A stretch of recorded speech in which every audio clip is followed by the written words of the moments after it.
Les statistiques sont puissantes, tellement que des personnes, des organisations et même des pays entiers basent leurs décisions les plus importantes sur des données chiffrées. Mais il y a un problème.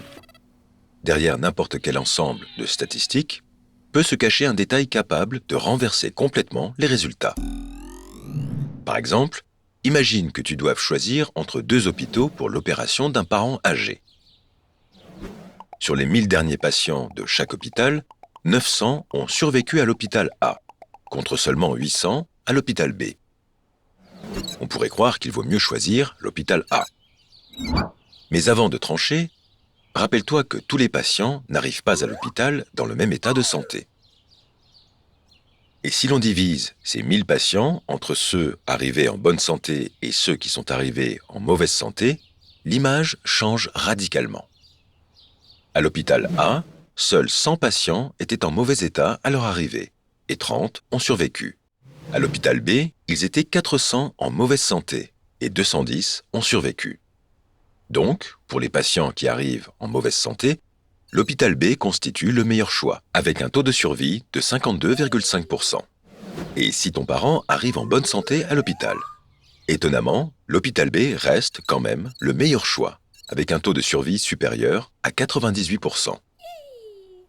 Alors, comment l'hôpital A peut-il avoir un meilleur taux de survie global alors que l'hôpital B est meilleur dans chacun des deux groupes? C'est un exemple du paradoxe de Simpson. Le même ensemble de données peut sembler montrer des tendances opposées selon la manière dont on les regroupe.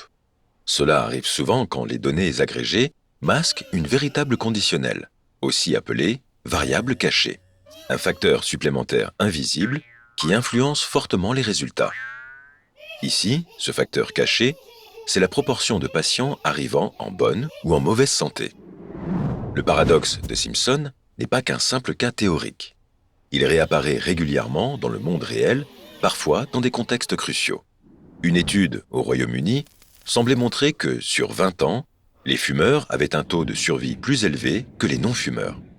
Mais quand on a divisé les participants par tranche d'âge, on a vu que les non-fumeurs étaient en moyenne beaucoup plus âgés, et donc plus susceptibles de mourir durant l'étude. Précisément parce qu'ils vivaient plus longtemps en général.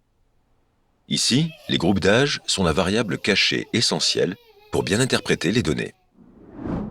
Autre exemple, une analyse des condamnations à mort en Floride semblait ne montrer aucune disparité raciale dans les verdicts entre accusés noirs et blancs pour des affaires de meurtre.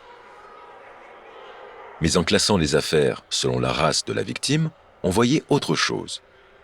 Les accusés noirs étaient plus souvent condamnés à mort.